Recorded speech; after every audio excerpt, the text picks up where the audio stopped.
हिमाचल सरकार में हमारे विधि मंत्री और आयुर्वेद मंत्री यादविंद्र गोमा जी, हमारे नरेश चौहान जी, ब्लॉक कांग्रेस कमेटी के प्रेसिडेंट हरभजन, सुरेश पप्पी जी, विजेंद्र करण जी, मनोज ठाकुर जी, नरेंद्र प्रताप जी, दिलबाग छोटू जी, रविंद्र चौधरी जी, सुरेंद्र सोनी जी, सचिव उप प्रधान पासु, उप प्रधान रंजीत, निशा मोंगा जी, प्रधान ट्रस्ट, मलिविल प्रधान, मलेड प्रधान का नाम नहीं लिखा आपने से, सभी सम्मानित अतिथिगण और पासु पंचायत के हमारे सभी बुजुर्ग साहिबान, माताएं, युवा साथियों, प्यारे बच्चों, आज मैं 4 मीटिंगें आपके यहाँ होनी है। पहली मीटिंग पासु पंचायत में रखी गई है। छोटी छोटी मीटिंगों के माध्यम से मैं कुछ बातें आपके साथ करना चाहता हूँ। अभी मैं बात सुन रहा था, हमारे जो कांग्रेस के प्रत्याशी हैं देवेंद्र जग्गी जी, जब मैं इनकी बात सुन रहा था तो हमने महसूस किया कि देवेंद्र जग्गी जी जो कह रहे हैं वो सच कह रहे हैं। 14 महीने हुए, 14 महीने तक अपना दरवाजा नहीं खोला, 14 महीने तक अपना मोबाइल नहीं स्विच ऑफ की रखा, 14 महीने वो विधानसभा क्षेत्र में भी नहीं आए। पूरे 14 महीने विधानसभा क्षेत्र में भी नहीं आए और 14 महीने में जितनी भी विधान सभा लगी वहां भी बहुत कम आते थे। अब सवाल ये पैदा होता है कि जब वो बहुत कम आते थे तो करते क्या थे, और बिकने वालों के सरगना थे वो। करना क्या है? जब हमने इस बारे में जानकारी प्राप्त की तो बड़े दुख के साथ कहना पड़ता है, वो आधा धर्मशाला खरीद चुके थे। उनका एक ड्राइवर था नेक राम, सन ऑफ श्री गीता राम, जो उनकी गाड़ी चलाता था। गाड़ी चलाने के बाद धीरे धीरे प्रॉपर्टी डीलर का काम आपके विधायक करने लगे। उस ड्राइवर के नपास, जो उनका ड्राइवर है, आज भी उनका गाड़ी चलाता है। पिछले 3 साल में धर्मशाला में 82 संपत्तियों को उन्होंने खरीदा।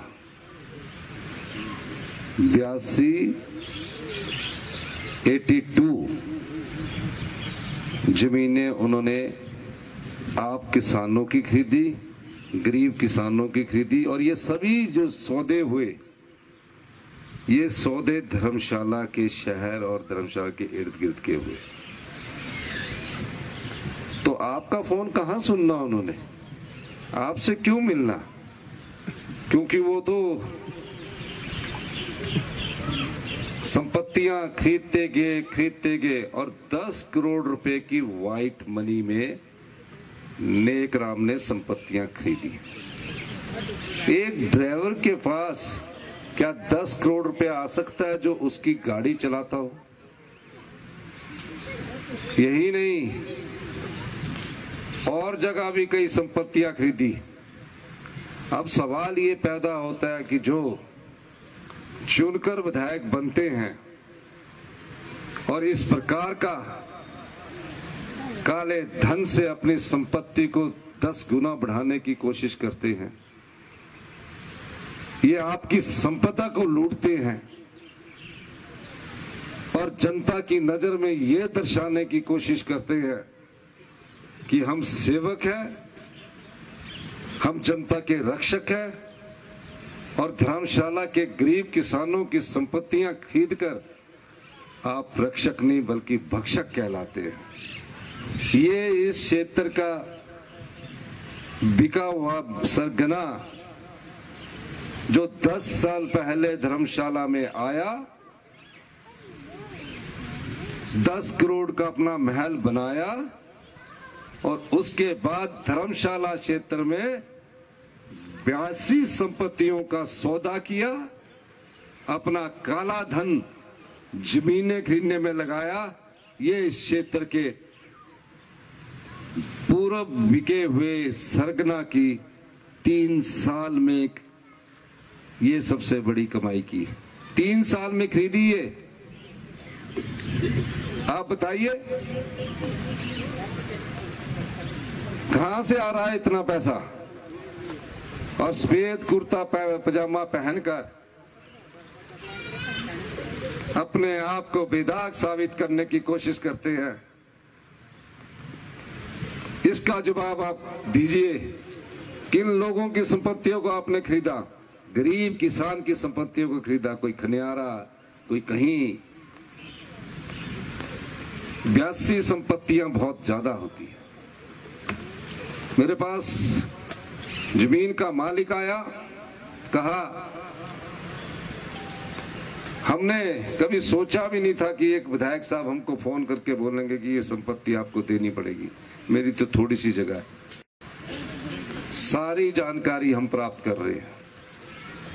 तो जो देवेंद्र जग्गी जी इस क्षेत्र से कांग्रेस के प्रत्याशी आपको कह रहे थे कि 14 महीने गेट नहीं खुला, शादी के कार्ड लेने से इनकार कर दिया, वो सब ध्यान जनता की सेवा में नहीं था, संपत्ति खरीदने में ध्यान था। और मैंने कहा है इसकी पूरी जांच होनी चाहिए, इसकी नहीं और कई लोगों के बेनामी नाम से संपत्तियां खरीदी है। पालमपुर, मनाली, शिमला, चंडीगढ़, दुबई, कई जगह संपत्तियां खरीदी। ऐसा कैसे गिद्दड़ सिंगी थी कि आप 5 साल मंत्री रहे और इतना सारा पैसा ले?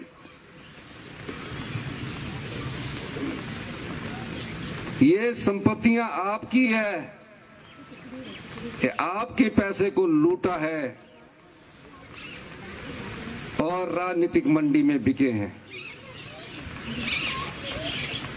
मैं तो भारतीय जनता पार्टी के कार्यकर्ताओं से भी, ये ईमानदार कार्यकर्ताओं से अपील करना चाहता हूं,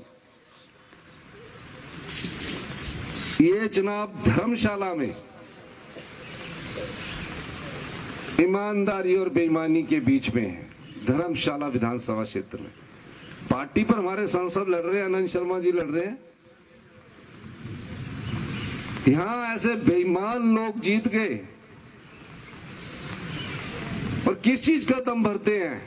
आपके पैसे से आपको बांटने का काम करते हैं कि मैंने इतने पैसे दे दिए, इतनी महिलाओं को इतने पैसे दे दिए, कम पैसे दिए तो उनसे ज्यादा लेना, ये आप ही के पैसे हैं।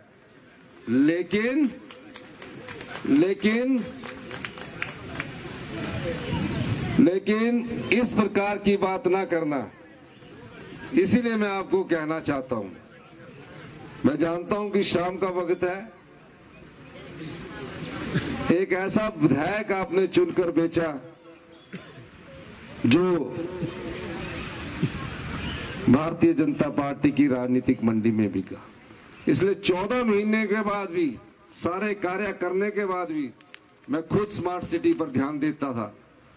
ढगवार में मैं 250 करोड़ रुपए का मिल्क प्रोसेसिंग प्लांट लाया, 500 करोड़ रुपए का यूनिटी माल लाया। स्मार्ट सिटी में इतने कार्य हुए, सब मैंने करने शुरू किए। इन्होंने एक बार भी मेरे पास आकर कभी धर्मशाला की बात नहीं की। हमने 15 महीने में अपनी बहनों को 1500 रुपया दिए, ओपीएस दिया, अनाथ बच्चों को सहारा की योजना बनाई, विधवा बच्चों के 27 साल तक पढ़ने की योजना लाई, 70 साल से ऊपर के बुजुर्ग, उनकी बीमारी का खर्चा हिमाचल प्रदेश सरकार 25 लाख तक हिमाचल प्रदेश सरकार उठाएगी। ये सब योजनाएं हम आपके लिए लेके आए हैं। लेकिन ये सारी योजनाएं मैं आपसे एक अनुरोध करना चाहता हूं, आप बड़े जागरूक लोग हैं और जो जागरूक लोग हैं उनका एक उद्देश्य बन जाता है कि धर्मशाला जैसा पढ़ा लिखा क्षेत्र जो यहाँ का बिका हुआ विधायक है, भू माफिया बन बैठा है। और मैं ये तथ्यों के आधार पर कह रहा हूं, ऐसे व्यक्ति को सबक सिखाना है। हमने 15 महीने में आपके लिए ऐसी ऐसी योजनाएं लाई जिससे आम आदमी का भला हो। मैं एक आम परिवार से उठकर मुख्यमंत्री बना, मेरे मन में आपके लिए पीड़ा है, दर्द है। प्रदेश में आपदा आई, आपदा में भी केंद्र सरकार ने हमारी कोई सहायता नहीं की। 1.5 लाख रुपया घर बनाने के मिलता था, हमने उस आपदा प्रभावित परिवारों की मदद करने के लिए कानून बदल दिया, नियम बदल दिया और 1.5 लाख से बढ़ाकर 7 लाख रुपए कर दिए। 18 साल से ऊपर की सभी बेटियां जिनकी उम्र 18 साल की हो चुकी होगी, 1500 रुपया हर महीना देंगे, साल का 18,000 रुपया देंगे, साल का 18,000 रुपया देंगे। भारतीय जनता पार्टी के लोग क्या किए, चुनाव आयोग के पास चले गए, कहने लगे, चुनाव आयोग के पास जाकर कहने लगे ये रुकवा दो, फार्म रुकवा दिए। हमने चुनाव आयोग में आपकी लड़ाई लड़ी, अब आप जितनी भी महिलाएं हैं अपने फार्म भर सकती है, वो आपके पैसे 10 दिन के लिए रुकवा सकती है। मैं यहां से आपको कहना चाहता हूं कि अगले 10 दिन के अंदर हम अप्रैल के भी 1500 और मई के भी 1500 रुपया आपके खाते में देंगे। हम आपके लिए योजनाएं लेकर आ रहे हैं। और धर्मशाला विधानसभा क्षेत्र में इस बार लड़ाई पार्टी आधारित न होकर ईमानदारी और बेईमानों के बीच है, झूठ और सत्य के बीच में है, धर्म और अधर्म की लड़ाई है। ईमानदार बीजेपी का जो कार्यकर्ता होगा वो भी ये जानता होगा कि 14 महीने पहले तो मैं इनके खिलाफ लड़ रहा था, 14 महीने बाद ऐसा क्या हुआ कि वो भारतीय जनता पार्टी का टिकट यहाँ के नेताओं को भी नहीं पूछा होगा, यहाँ के कार्यकर्ताओं की तो दूर की बात। वो आज भारतीय जनता पार्टी का गले में पटका डाल के टिकट लेकर आ रहा है। मैं उन ईमानदार बीजेपी कार्यकर्ताओं को कहना चाहता हूं, ऐसे बिके हुए लोगों को सबक सिखाने का वक्त आ गया है। ऐसी पार्टी जो जनता के वोट से सत्ता हासिल नहीं कर सकी, पर नोट के दम से सत्ता हासिल करने के लिए जयराम ठाकुर जी ने जो घिनौना खेल किया है, जनता उसे कभी माफ नहीं करेगी। ऐसे लोगों को सबक सिखाने का समय आया है। आप सबक सिखाएंगे भी कि नहीं सिखाएंगे? पक्का सिखाएंगे? हाथ खड़ा करके बताइए, दोनों हाथ खड़ा करके दे। आप इनको सबक सिखाइए। और मैं दावे के साथ कह सकता हूं, धर्मशाला की जनता ये जानती है कि जिस व्यक्ति के दरवाजे ना खुलते हो, जो व्यक्ति भूमाफिया बन चुका हो, जिसने आपकी संपत्तियों को कौड़ी के भाव से खरीदा हो, 3 साल में 82 संपत्तियों को खरीदा हो, ये तो धर्मशाला क्षेत्र की बात बता रहा हूं, अपने ड्राइवर के नाम से खरीदा हो। आप अंदाजा लगाइए सफेद कुर्ते पजामे में वो व्यक्ति कैसा होगा।